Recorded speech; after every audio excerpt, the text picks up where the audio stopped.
Olá pessoal, eu sou Paty Vieira e esse vídeo é a parte 2 da nossa playlist sobre biologia molecular da célula.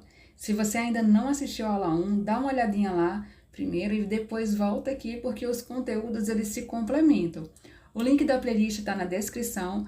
Vamos seguir juntos nessa jornada para entender o que há de mais fascinante dentro das células.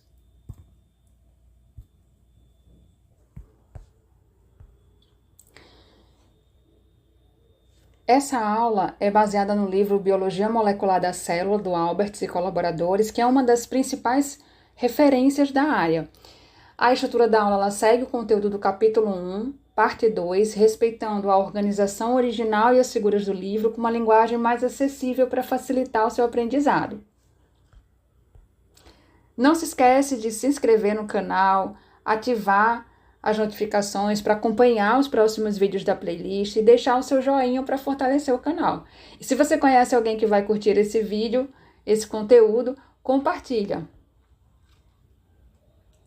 Bom, na primeira parte do capítulo 1, nós vimos que todas as células compartilham uma base molecular comum. DNA, RNA e proteínas. Agora nós vamos entender como essa base deu origem a uma impressionante diversidade de formas de vida, capazes de habitar desde fundo de oceanos até os ambientes mais secos ou ácidos da Terra. E grande parte dessa diversidade é invisível a olho nu. São os micro-organismos que representam a maior parte da biomassa do planeta. E foi só com o advento das técnicas de sequenciamento de DNA que foi possível compreender e comparar essa diversidade de uma forma mais precisa. Nesta aula, nós vamos ver como os diferentes organismos obtêm matéria-prima e energia, como interagem uns com os outros e como a análise de genomas nos ajuda a montar a árvore da vida, mostrando como todas as formas de vida elas estão conectadas. Então, depois de nós entendermos que toda a vida ela é movida por instruções genéticas, a próxima pergunta é: de onde vem a energia para manter a vida? E a resposta está na diversidade de fontes de energia livre que os organismos aprenderam a explorar.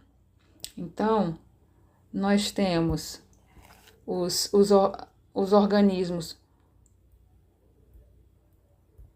organotróficos, os fototróficos e os litotróficos. Nós vamos falar um pouquinho sobre cada um deles, tá? Então, os organotróficos, como animais, fungos e muitas bactérias, elas obtêm a energia ao consumir compostos orgânicos produzidos por outros organismos. Já os fototróficos, como as plantas, algas e certas bactérias, elas capturam a energia da luz solar por meio da fotossíntese. E esse processo ele não só fornece energia para esses organismos, mas também teve um impacto muito profundo na história da Terra, né, com a liberação de oxigênio como um subproduto.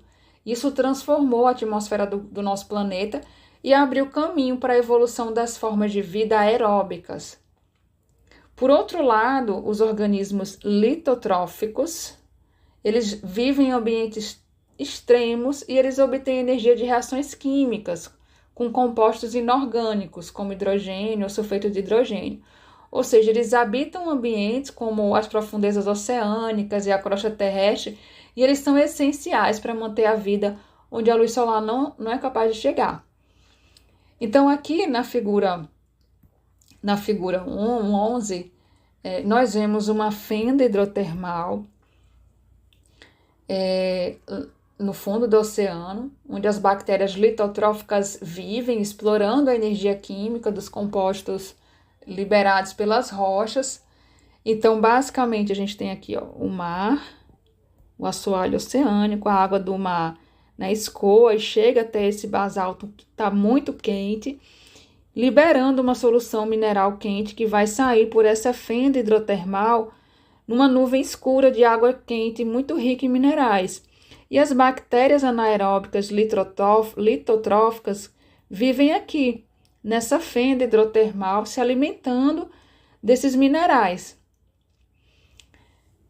Então, aqui a gente consegue ver esse ecossistema, né? Esse ecossistema completo que é sustentado por essas bactérias litotróficas. Então, elas formam a base da cadeia alimentar, sustentando, elas utilizam a energia geoquímica, a matéria-prima inorgânica, se alimentam e sustentam seres como vermes tubulares, moluscos. Então, é um exemplo fascinante de como a vida ela se adapta às mais diversas fontes de energia. Além de energia, as células elas precisam de matéria-prima. Então, átomos como carbono, nitrogênio, fósforo, elas precisam disso para construir moléculas biológicas. E muitos desses elementos eles estão disponíveis no ambiente em formas inertes, como gás, o gás de nitrogênio, né, o dióxido de carbono. Então, para que eles possam ser usados pelas células, essas formas elas precisam ser convertidas em compostos orgânicos, num processo que é chamado de fixação.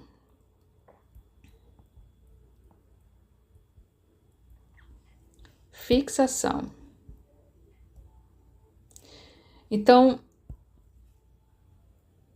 vou apagar aqui. Fixação. Como que é feito isso? Na fixação,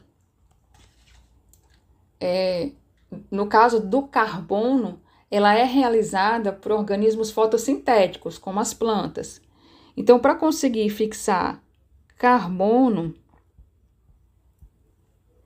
a gente precisa de quê? De plantas. Já a fixação do nitrogênio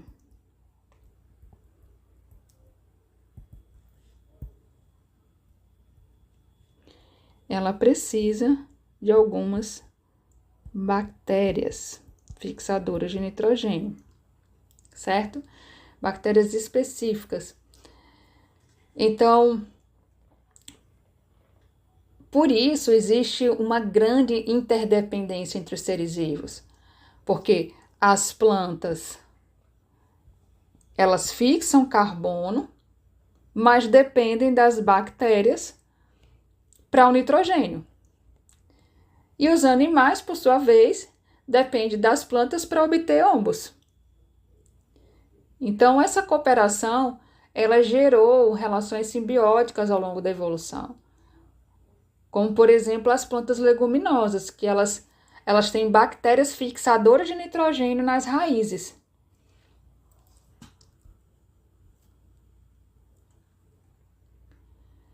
Bom, agora que nós vimos como diferentes organismos obtêm energia e matéria-prima, a gente vai observar quem são esses protagonistas invisíveis que sustentam a vida na Terra. Essa diversidade de estratégias metabólicas se encontram principalmente em procariontes, ou seja, bactérias e arqueias. Eles são os organismos mais antigos e versáteis da Terra e representam o grupo celular com a maior diversidade bioquímica conhecida. Eles se adaptaram a praticamente todos os ambientes: solo, água, regiões polares, fontes termais, como a gente viu, até a nossa microbiota, a microbiota do nosso corpo, né? Então, aqui na figura 1.13, nós vemos a grande diversidade das formas das bactérias. Então, nós temos aqui as células esféricas, como o Streptococcus, por exemplo, os bastonetes, como Escherichia coli, Vibrio cholera, Aqui a gente tem as menores células, o micoplasma e o espiroplasma. Temos também o agente causador da sífilis, treponema pálido, que é uma célula em espiral. E essa variedade de formas, ela reflete também diferentes estratégias de adaptação e movimentação no ambiente que essas células adquiriram ao longo do tempo, né? Aqui, na figura 1.14a, nós temos a representação esquemática da bactéria Vibrio cholera. Ela tem uma estrutura interna simples, bem típica dos procariontes. E aqui a gente pode ver a membrana aqui, ó, essa parte branquinha aqui é a membrana. Os ribossomos, que são essas bolinhas aqui escuras. O DNA aqui na sua forma nuclear, descompactado, né, aqui todo... o DNA aqui na sua forma circular, no nucleóide. O flagelo que emprega aqui mobilidade para essa célula, a parede celular, aqui em amarelo. E aqui, na figura 1.14b, a gente vê uma micrografia eletrônica de transmissão de um corte longitudinal de uma bactéria Escherichia coli. Esses pontos escuros são os ribossomos, que são responsáveis pela síntese de proteína, como a gente viu na aula passada. E essas regiões mais claras aqui correspondem ao DNA descondensado no nucleóide. Então, essa organização ela mostra como, mesmo sem uma compartimentalização aqui interna, né, por membranas, a célula procariota ela tem uma estrutura funcional interna.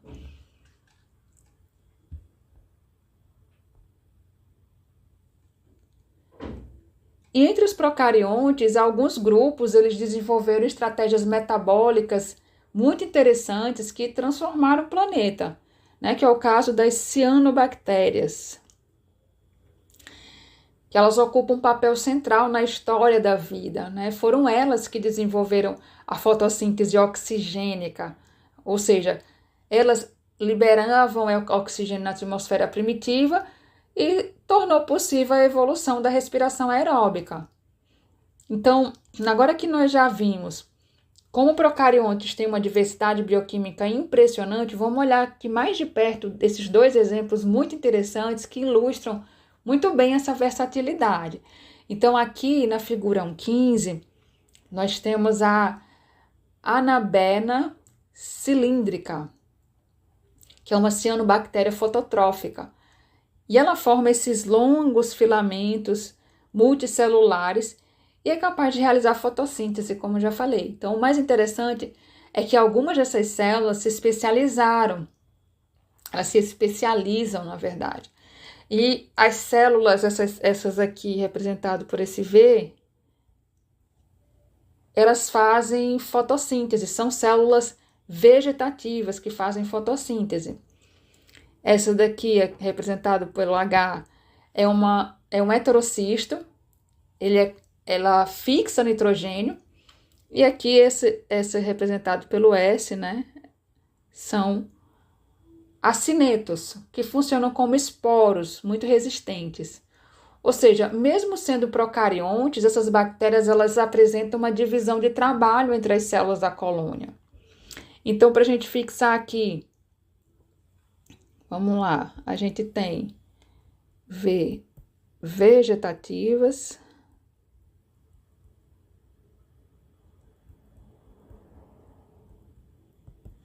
temos H, heterocistos,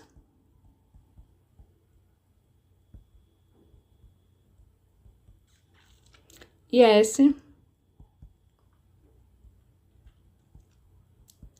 acinetos.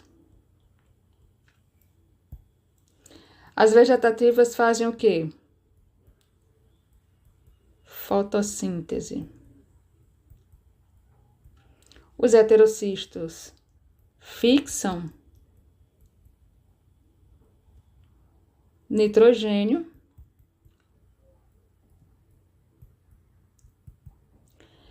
E os acinetos são esporos resistentes.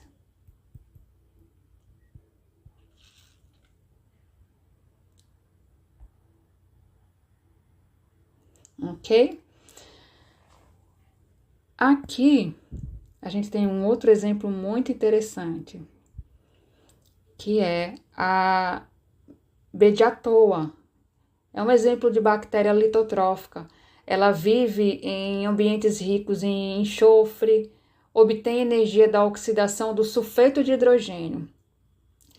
E o mais incrível é que ela consegue fixar carbono mesmo sem luz. Ou seja, ela não depende da fotossíntese. Repara só aqui nessas bolinhas amarelas, nesses depósitos de enxofre dentro das células que mostram, né, o tipo de metabolismo que ela realiza. Então, esses dois exemplos mostram como as bactérias não só sobrevivem, mas elas prosperam usando estratégias muito diferentes, né? Seja com luz, no escuro, em colônias cooperativas ou em ambientes extremos, elas prosperam, sobrevivem e prosperam usando essas diferentes estratégias. É incrível, né?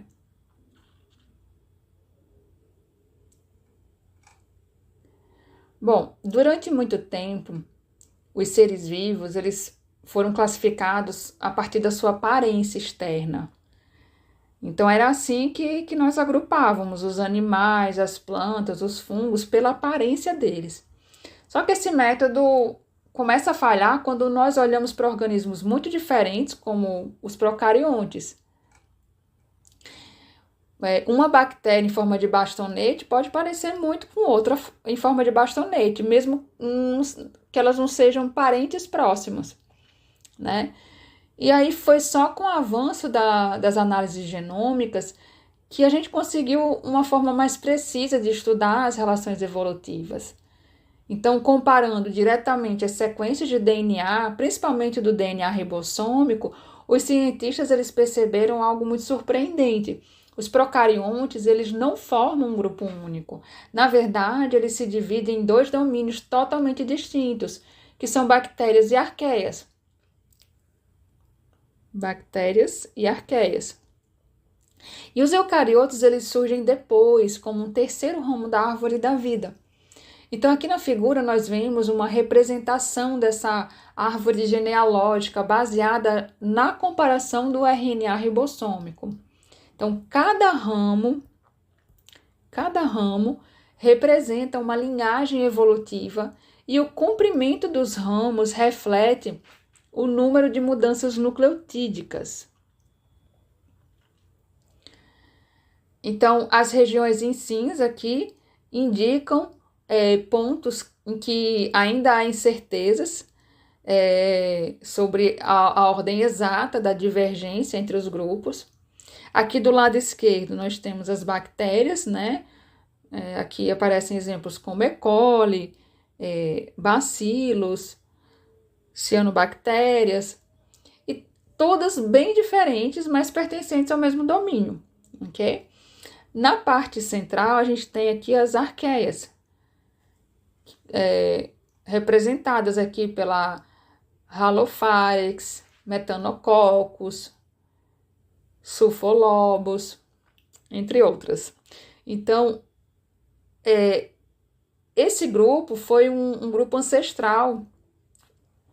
Foi de um grupo ancestral dessas, na verdade, foi de um grupo ancestral dessas arqueias que surgiu o primeiro eucarioto. Uma célula engolfou uma bactéria ancestral, dando origem à simbiose que iria se originar no que a gente conhece hoje como a mitocôndria. Então, aqui do lado direito nós temos os eucariotos, né? Que surgiu aqui dessa ramificação. E eles incluem não só humanos, mas milho, levedura, protozoários como a giardia, tricomonas, trypanosoma. E a grande lição aqui é que, mesmo invisíveis aos nossos olhos, os procariontes, eles representam uma diversidade muito profunda e antiga.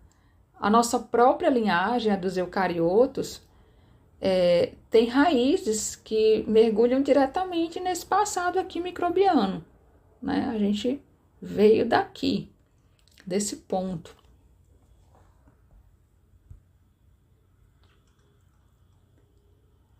Então, para a gente entender um pouco mais sobre como alguns genes evoluem de forma rápida e outros são altamente conservados, durante a replicação do DNA, podem ocorrer mutações, que são alterações na sequência dos nucleotídeos. Lembra? Nucleotídeos são as letrinhas. Então, algumas dessas mutações são neutras, outras são prejudiciais e algumas são raras, que trazem vantagem. Então, com o tempo, essas mudanças elas vão se acumulando e os genomas vão evoluindo. Mas nem todo gene muda com a mesma facilidade. Então, os genes que têm funções essenciais, como os genes que codificam componentes da maquinaria de tradução, lembra da tradução da aula 1? Então, esses genes eles tendem a ser altamente conservados. Isso significa que eles se mantêm praticamente iguais por bilhões de anos, porque qualquer mudança pode ser fatal. Então, aqui na figura, a gente vê a comparação entre sequências de DNA que codificam parte do RNA ribossômico, lembra? O rRNA, de 3 organismos que representam os 3 domínios da vida: humano, eucarioto, Methanococcus, que é uma arqueia, e E. coli, uma bactéria. Então, as barrinhas verticais aqui em vermelho, elas indicam as posições em que os nucleotídeos são idênticos entre as espécies. Então, você pode notar que mesmo com bilhões de anos de divergência, essas regiões ainda conservam uma semelhança muito impressionante. E isso é uma forte evidência de que esses genes já estavam presentes no último ancestral comum de todos os seres vivos. Então, são justamente essas sequências conservadas que permite construir a árvore da vida com base molecular, né, para identificar as relações evolutivas entre todos esses organismos.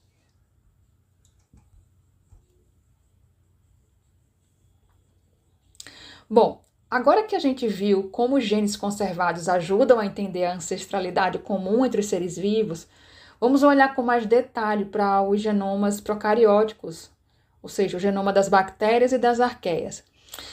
Esses organismos, eles têm uma estrutura voltada para eficiência.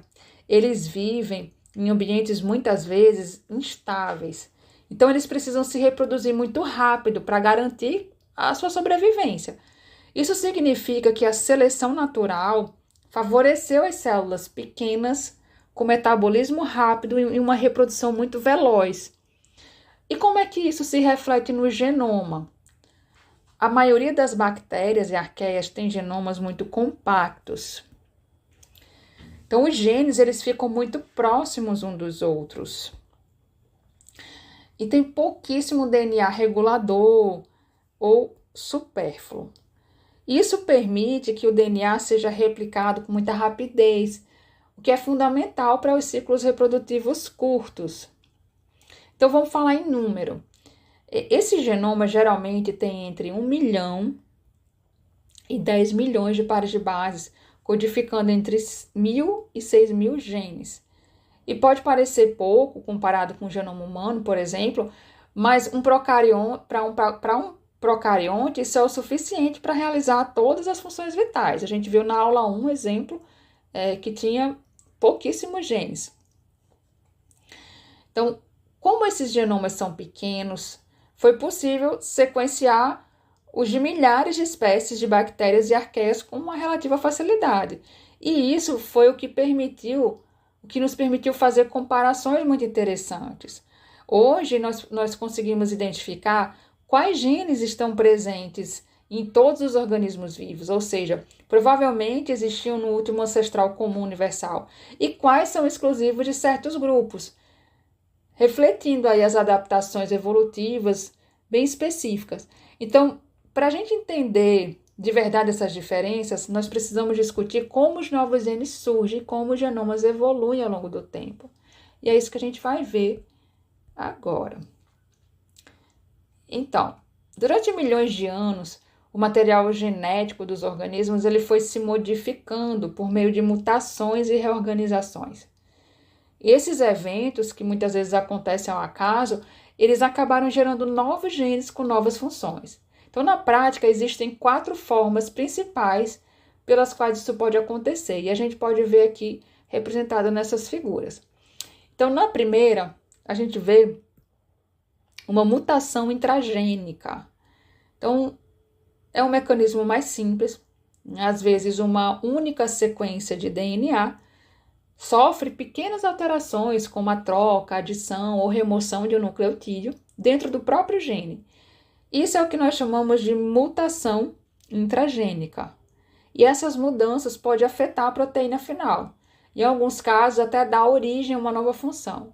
Então, a gente vê aqui um gene original e aqui um gene que sofreu mutação intragênica com uma modificação aqui, uma pequena modificação, que é uma mutação.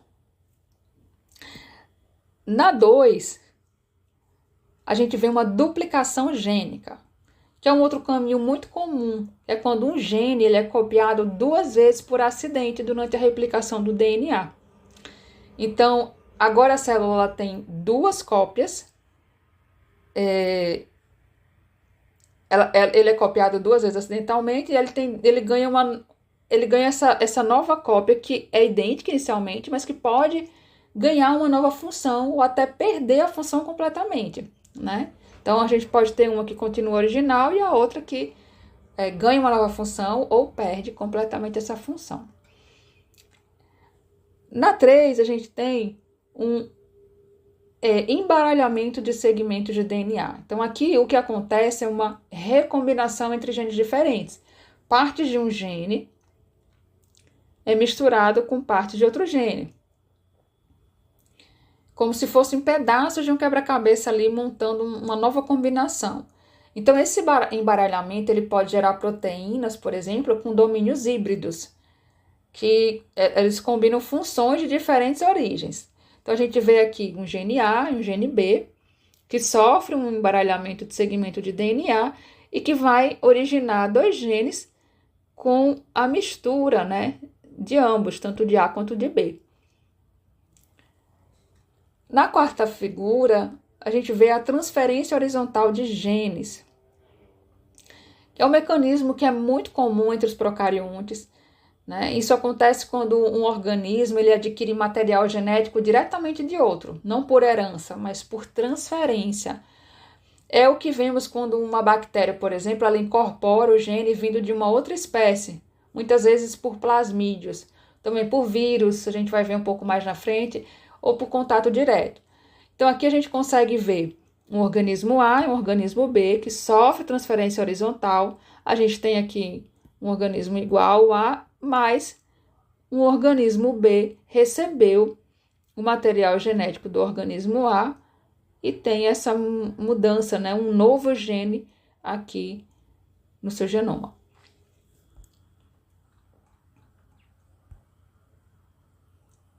Bom, agora que a gente entendeu como novos genes surgem, é importante ver o que acontece quando isso se repete muitas vezes. A gente tem a formação de famílias de genes.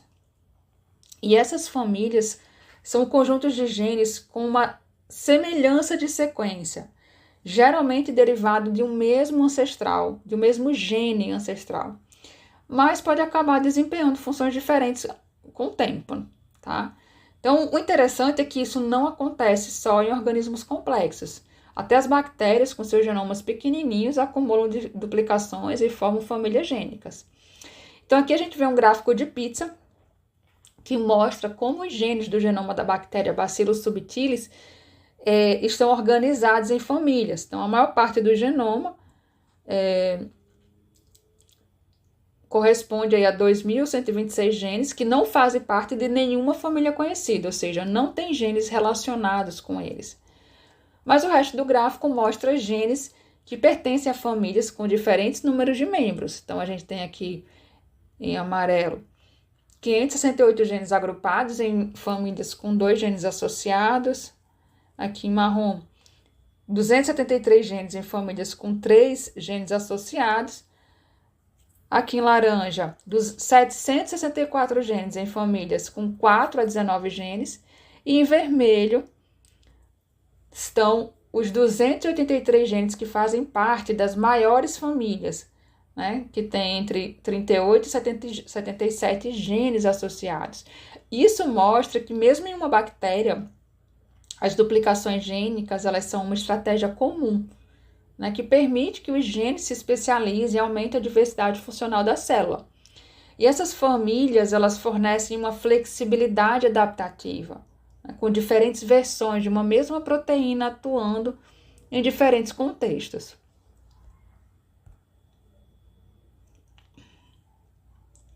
Bom, depois de ver como as duplicações gênicas formam famílias de genes, é importante entender os 2 tipos principais de relação evolutiva entre genes: ortólogos e parálogos. Esses 2 termos, eles aparecem muito quando a gente compara genes de diferentes organismos ou dentro de um mesmo genoma. E a diferença entre eles está no caminho evolutivo que levou à separação dos genes. Então, vamos entender esses caminhos evolutivos. Então, aqui a gente vai ver os genes ortólogos. Temos um gene ancestral, um organismo, um gene ancestral, chamado de gene G, que existia num organismo que ao longo do tempo deu origem a 2 espécies distintas por especiação, que gerou aqui a espécie A e a espécie B. E durante esse processo, o gene G virou o gene A na espécie A e o gene B, GB, na espécie B. Então, esses genes GA e GB, eles são chamados de ortólogos, porque eles vieram do mesmo organismo ancestral, do mesmo gene ancestral, e foram separados por um evento de especiação. Geralmente, eles mantêm funções semelhantes, mesmo nas espécies diferentes, certo? Então, aqui a gente tem ortólogos. Já os parálogos é um cenário um pouco diferente. O gene G de um organismo ancestral sofreu uma duplicação dentro do próprio organismo. Então, ele sofre uma duplicação gênica e uma divergência. Essa duplicação deu origem nesses 2 genes, o G1 e o G2, dentro do mesmo organismo, e com o tempo essas cópias divergiram. Cada uma pode assumir uma função diferente. Então, esses genes G1 e G2 são chamados de parálogos. Por quê? Porque eles surgiram de uma duplicação gênica, estão dentro do mesmo organismo ou linhagem e frequentemente eles divergem em função ao longo do tempo. Essa distinção entre ortólogos e parálogos é essencial na biologia evolutiva e na genômica, porque ela ajuda a entender se 2 genes eles desempenham a mesma função em espécies diferentes, caso eles sejam ortólogos, ou se eles surgiram de duplicações e podem ter funções diferentes, no caso dos parálogos, certo?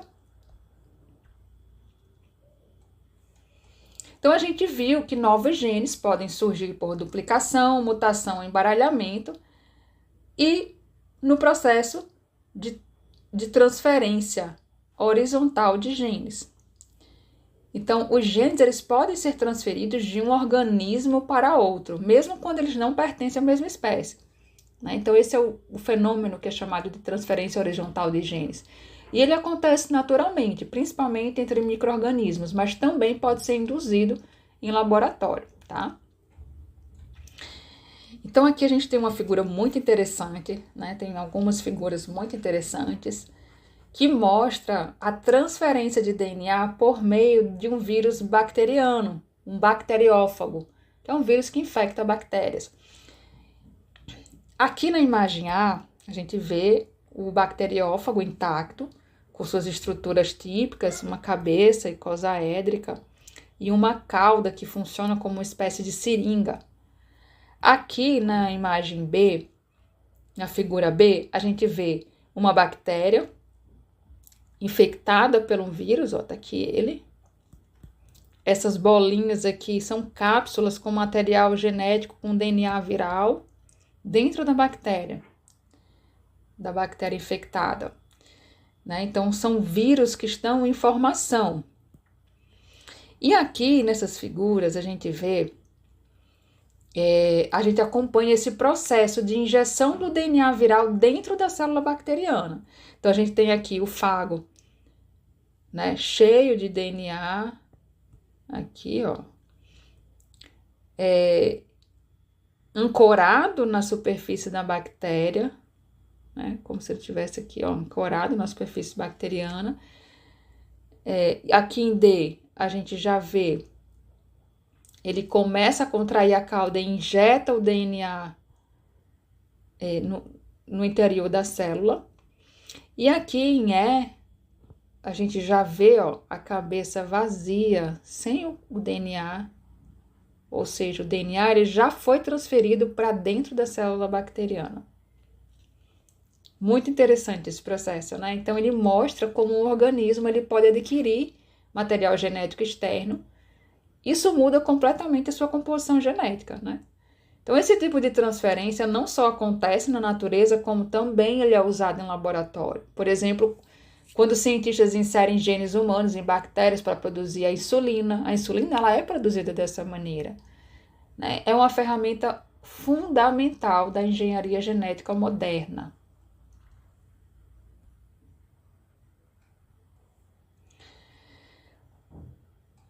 Bom, além da transferência de genes entre espécies, existe outro tipo de troca genética que é muito importante, né? Que acontece dentro da mesma espécie. É o que a gente conhece como reprodução sexuada. Então, durante o processo de formação dos gametas, ocorre a recombinação genética. Então, os cromossomos homólogos se emparelham e trocam pedaços entre si. A gente vai ver isso com muito mais detalhe nas aulas mais para frente, então aqui é só uma introdução, não se preocupe, é só acompanhar a playlist que você vai entender com muito mais detalhe mais na frente. Mas aqui o que eu preciso que você entenda é só da importância dessa reprodução sexuada para a diversidade, né? Que é o tema aqui da aula. Então, ocorre essa recombinação genética, os cromossomos homólogos se emparelham, trocam pedaços entre si. Esse embaralhamento vai criar novas combinações de alelos, ou seja, misturas únicas de genes que não existiam antes. E essa diversidade ela é essencial porque aumenta as chances de alguns indivíduos de que eles tenham características vantajosas, principalmente em ambientes que mudam muito rápido. Ou seja, mesmo sem criar novos genes, o sexo ele promove uma reorganização constante dos genes já existentes. Isso também é um motor muito importante da evolução.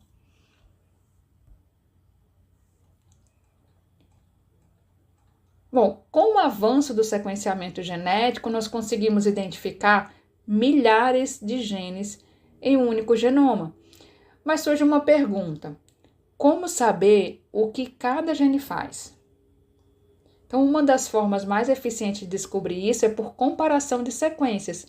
Se um gene novo tem uma sequência muito parecida com a de outro gene cuja função já é conhecida, é muito provável que ele tenha uma função parecida também. Isso se chama homologia. Hoje, nós usamos ferramentas computacionais que comparam automaticamente essas sequências com bancos de dados. Então, ajuda a prever função, estrutura da proteína e até possíveis interações. Você vai poder conferir isso na playlist de bioinformática aqui do canal, tá? A gente vai trazer ferramentas, essas ferramentas computacionais que são capazes de prever essas funções, estrutura de proteína, essas interações. E por que isso é importante? Essa abordagem ela é essencial para a genômica funcional, Ela permite entender a biologia de um organismo mesmo antes de testar os genes no laboratório. Então, isso gerou muitos avanços na pesquisa. Até agora, nós vimos como os genes surgem, se diversificam e são herdados, certo? Mas quando a gente compara os genomas de organismos dos 3 grandes domínios, bactérias, arqueias e eucariotos, surge um dado muito importante. Existem mais de 200 famílias de genes que estão presentes em todos eles. E esses genes, eles são considerados parte do núcleo genético ancestral, ou seja, um conjunto de genes que provavelmente já estavam presentes na última célula ancestral comum a todos os seres vivos. Então, aqui na tabela, a gente vê essas famílias gênicas agrupadas por função. E olha só, a maior parte delas está envolvida com o processamento de informação genética. Por exemplo, a tradução, que tem aqui 63 famílias, é o grupo mais numeroso. Depois vem replicação e recombinação de reparo, com 13 famílias, e a transcrição, com 7. Então, nós vimos uma introdução sobre tradução, transcrição e replicação na nossa aula 1. Se você não assistiu ainda, volta lá e assiste. Ou seja, os processos que garantem a leitura e cópia da informação genética são os mais conservados entre todos os seres vivos. E, além disso, tem muitas famílias relacionadas com metabolismo. Então, o transporte de aminoácidos, por exemplo, com 43 famílias. E aí tem carboidratos, lipídios, nucleotídeos, coenzimas. Tem também os grupos ligados a processos celulares e sinalização, como mitose, defesa celular, secreção intracelular. E aqui no final da tabela temos essa categoria chamada pouco caracterizadas. O que é isso? São genes com uma função bioquímica prevista, mas cujo papel biológico ainda não foi bem compreendida. Então, tem 24 famílias nessa situação. Então, essa tabela é uma evidência fortíssima de que todos os organismos eles compartilham uma base genética comum. E que a maior parte dessa base está ligada à manutenção da vida em nível molecular, né? Bom, a gente viu que dá para prever a função de um gene comparando sequências com genomas já conhecidos. Mas existe uma outra estratégia poderosa, que é observar o que acontece quando um gene ele é desativado ou alterado. E é isso que chamamos de abordagem genética.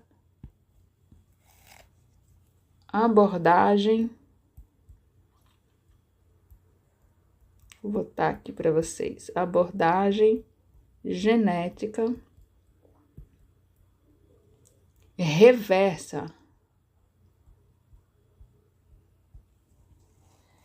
Você faz uma mutação num gene específico e observa qual é a característica que muda na célula.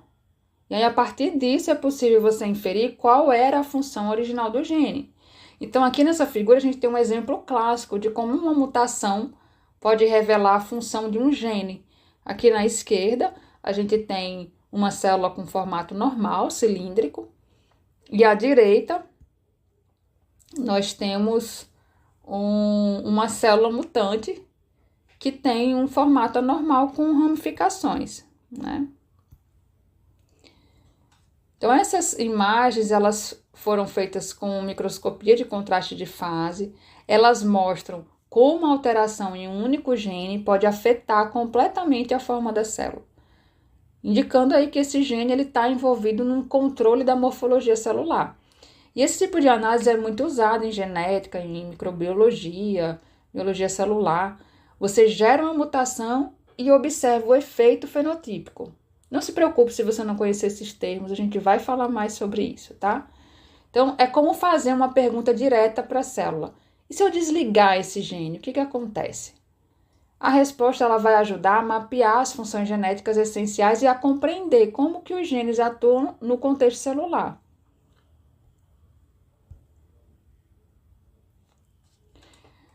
Bom, um dos organismos mais importantes da história da biologia molecular é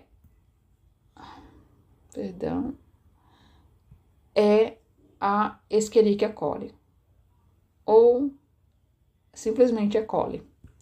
Ela foi e ainda é um dos modelos mais estudados em genética, em bioquímica, biologia molecular, porque ela tem um genoma relativamente pequeno, fácil de manipular em laboratório, ela se divide rapidamente. Então aqui a gente tem uma figura mostrando o genoma circular de Escherichia coli. Então nós vemos aqui no centro uma micrografia de células de E. coli K12, que é uma linhagem de laboratório muito usada em pesquisa. E aqui ao redor nós temos uma representação circular do genoma dessa bactéria, que tem 4.639.221 pares de nucleotídeos. Então, aqui a seta vermelha superior mostra a origem de replicação e aqui na seta vermelha inferior mostra o término da replicação. São pontos opostos. Os blocos amarelos aqui ao redor do círculo, eles representam os genes codificadores de proteínas. E essas setas esverdeadas, azuladas, indicam a direção da transcrição desse gene. Essa imagem ela mostra como um genoma inteiro pode ser representado visualmente e como que a organização do DNA em uma bactéria, mesmo sendo compacta, já é extremamente funcional e bem coordenada. Então, a partir da E. coli, a biologia molecular ela construiu boa parte do conhecimento que a gente tem hoje sobre replicação, transcrição, tradução, regulação gênica, e ela continua sendo um dos modelos experimentais mais importantes até os dias de hoje.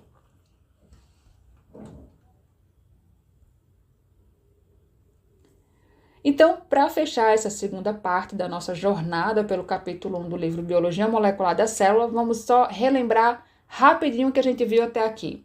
Nós falamos sobre a diversidade dos genomas e a árvore da vida, explorando como diferentes organismos obtêm energia e matéria-prima, a impressionante diversidade bioquímica dos procariontes, a origem dos 3 domínios da vida, bactérias, arqueias e eucariotos, os mecanismos pelos quais novos genes surgem, como duplicações, mutações e transferências horizontais, a importância dos genes altamente conservados para estudar a evolução e como usamos mutações e análise de sequências para entender a função dos genes.